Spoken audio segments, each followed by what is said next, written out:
तो दिल्ली के गांधीनगर इलाके से एक बड़ी खबर आ रही है, जहां पर फायरिंग और गोलीबारी में एक शख्स की यहां पर मौत हो गई है। गोली लगने से 20 साल की युवक की मौत हो गई। आर्म्स एक्ट और हत्या का केस यहां पर दर्ज किया गया। पुलिस अब आरोपियों की तलाश में जुटी है। देश की राजधानी दिल्ली का गांधीनगर इलाका जो एक बार फिर गोलियों की तड़तड़ाहट से देखिए दहल गया। पुलिस अब फिलहाल मामले की जांच में जुटी। एक शख्स की मौत हो गई। कौन वो शख्स है, क्या वजह रही इस फायरिंग के पीछे, हत्या के पीछे, इस बारे में भी पुलिस अब पता लगा रही है। शाम करीब 7:20 की यह घटना है।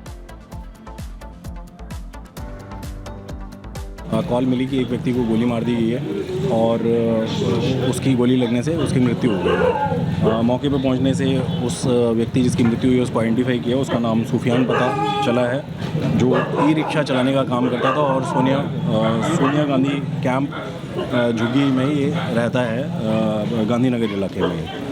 ये आइडेंटिफाई हो गया। उसके अलावा 2 लड़कों का इसमें नाम हमारे पास आ गया है जिन्होंने इस वारदात को अंजाम दिया। हमने पुलिस टीम लगा रखी है और उनको जल्दी पकड़ेंगे।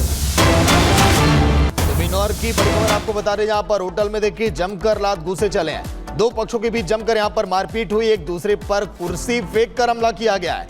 मारपीट का वीडियो इस समय सोशल मीडिया पर भी जमकर वायरल। खाना पैक करने को लेकर यह कहासुनी हुई, बहस हुई, लेकिन उसके बाद किस तरह से जब ये बहस हुई तो एक दूसरे की जान लेने के लिए लोग देखिए आमदा हो गए। होटल में जमकर देखिए लात घूसे चले। खाना पैक करने को लेकर ये बहस, लेकिन ये बहस इतनी आगे बढ़ गई तो कि लोग एक दूसरे की जान लेने पर उतारू हो गए। और देखिए दे दनादन जमकर इसी तरह से लात और घूसे वहां पर चले हैं। एक दूसरे पर देखिए कुर्सी फेंक कर हमला किया गया। पुलिस अब जांच कर रही है इस पूरे मामले को लेकर।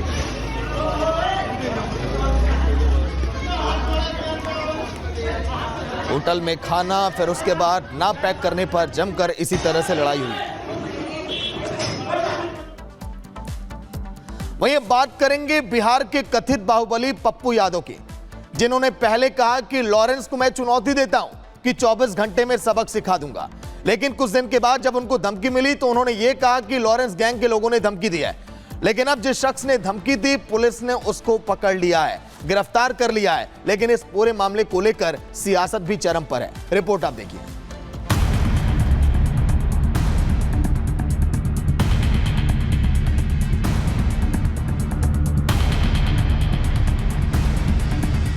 बिहार के पूर्णिया से सांसद पप्पू यादव को धमकी देने वाला गिरफ्तार हो गया है। दिल्ली से महेश पांडे नाम के एक शख्स को गिरफ्तार किया गया। पुलिस का दावा है कि महेश पांडे का लॉरेंस बिश्नोई या किसी दूसरे गिरोह या किसी गैंग से कोई लेना देना नहीं है। हाँ, वो पहले कुछ नेताओं के यहाँ काम जरूर कर चुका है। इनके द्वारा जो अभी तक आया है उसमें गैंग का कहीं से कोई नहीं आया है। इनके द्वारा बताया गया है कि ये जो न्यूज़ में इनका स्टेटमेंट देखे थे माननीय सांसद जी का, उसके बाद इनको लगा कि क्योंकि कुछ दिन से भी कुछ काम नहीं कर रहे थे तो इनको लगा कि इसमें किया जा सकता है। इनके भी संबंध कई लोगों से रहे हैं। माननीय सांसद के भी कुछ लोगों के साथ इनके कॉन्टैक्ट रहे हैं इसमें पूर्व में भी। तो अन्य जितने भी एंगल है उस पर हम लोग दिखवा रहे हैं इसमें। फिलहाल मैं आपको स्पष्ट कर दूं कि कई नंबरों से धमकी दी गई थी। जो पहला धमकी आया था जिसमें फ़ोटो भी शेयर किया गया था, वो इसी नंबर से किया गया था, इन्हीं के द्वारा किया गया था। इसमें गिरफ्तारी हो गई है। अन्य मामलों में अभी अनुसंधान चल रहा है।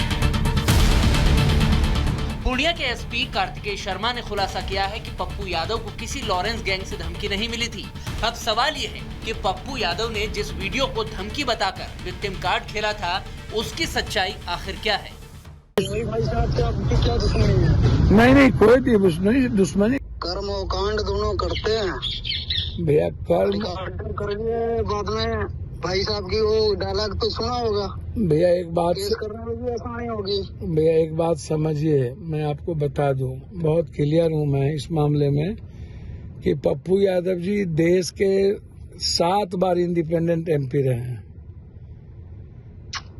और उससे मतलब हम पॉलिटिक्स से जुड़े हैं, नाम जाने जो हमारे रास्ते में आएगा, मेरी बात उसके साथ जो आज हो रहा है वही होता जाएगा। किसी के खिलाफ बोलना, किसी को शब्द बोलना पॉलिटिकल नहीं है। बाकी हम देख लेंगे। एक बार फोन करने का मकसद यही था, सुधर जाओ, नहीं आगे तो देख ही लेंगे हम।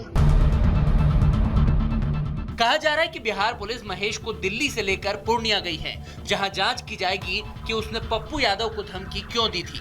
जरूरत पड़ने पर पप्पू यादव से उसका आमना सामना भी कराया जा सकता है। इस मोबाइल में जो इस्तेमाल सिम था, इसके थ्रू उनसे धमकी दी गई थी। जो सिम और मोबाइल रिकवर कर लिया गया है। जो व्यक्ति थे ये दिल्ली के रहने वाले महेश पांडे, पिता कृष्ण कुमार पांडे, सेक्टर 4 नई दिल्ली के रहने वाले हैं। ये पूर्व में भी दिल्ली में कई जगह काम कर चुके हैं और कई माननीय लोगों से भी इनके साथ संबंध रहे हैं। इनके कईयों के लिए काम भी किए हैं। साथ ही एम्स और सेना के कैंटीन में भी ये काम कर चुके हैं, जो इनके द्वारा बताया गया है। प्रारंभिक जांच में अभी यही आया है और इस व्यक्ति को गिरफ्तार कर लिया गया है। अभी हम लोग कोर्ट में प्रस्तुत करेंगे, बाकी रिमांड पे लेने के बाद अन्य पूछताछ की जाएगी। महेश पांडे की धमकी को पप्पू यादव ने लॉरेंस बिश्नोई गैंग की धमकी बताकर सुरक्षा की मांग की थी, जिसको बीजेपी नेता बृजभूषण शरण सिंह ने एक स्टंट बता दिया है। पप्पू यादव तो आप मान करके चलें कि बहुत देर से आए। इसके पहले भी हमारे देश के अंदर एक फैशन बन चुका है कि धर्म के नाम पर, जाति के नाम पर गाली दो और फिर सुरक्षा मांगो, विवादित बयान दो फिर सुरक्षा मांगो। अगर महेश पांडे का संबंध लॉरेंस बिश्नोई या किसी दूसरे गैंग से ना निकला तो सवाल पप्पू यादव पर उठेंगे, जिन्होंने गृह मंत्रालय को पत्र लिखकर सिक्योरिटी की मांग कर डाली थी। सांसद पप्पू यादव को धमकी भरे मैसेज देने के मामले में बिहार पुलिस ने दिल्ली से एक आरोपी को गिरफ्तार किया है। आरोपी का नाम महेश पांडे है, जो कि दिल्ली के ही एक इलाके का रहने वाला है। आरोपी ने पुलिस पूछताछ में खुलासा किया, उसने जानकारी दी वो किसी गैंग से जुड़ा हुआ नहीं है, ना ही लॉरेंस बिश्नोई गैंग का लिंक इस शख्स से जुड़ा हुआ सामने आया है। आरोपी ने पूछताछ में ये भी बताया कि मीडिया पर लॉरेंस बिश्नोई के खिलाफ पप्पू यादव के बयान के बाद वो भड़क गया था, जिसके बाद उसने अपने भाभी के दुबई वाले सिम कार्ड से पप्पू यादव को मैसेज किया था, धमकी दिया था, और उसके बाद से ही ये मामला जो था मीडिया रिपोर्ट में आना शुरू हो गया था। आरोपी जो है दिल्ली में एम्स और आर्मी कैंटीन में काम कर चुका है, लेकिन अब पुलिस इसको कस्टडी में लेके इससे पूछताछ करेगी और ज़्यादा जानकारी इससे पुलिस हासिल करने का दावा कर रही है। वहीं महाराष्ट्र की सियासत में शिवसेना शिंदे गुट के नेता शाइना एनसी पर अरविंद सावंत के बयान को लेकर इस समय घमासान मचा हुआ है। हालांकि भारी बवाल के बाद अरविंद सावंत ने माफी भी मांग ली है। उन्होंने अपने बयान पर माफी मांगते हुए कहा कि अपने 55 साल के राजनीतिक करियर में कभी भी मैंने महिलाओं का अपमान नहीं किया।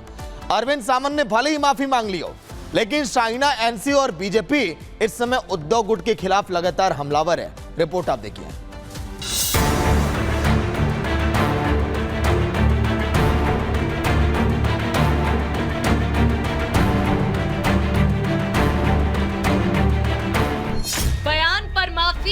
सियासत की मुनादी,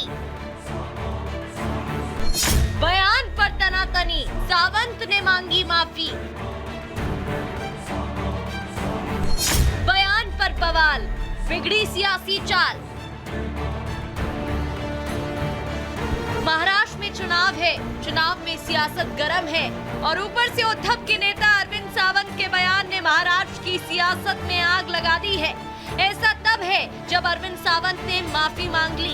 उम्मीद ये थी कि माफी मांगने के बाद सियासत थम जाएगी, लेकिन उम्मीद से उल्टा सियासत में उबाल आ गया है।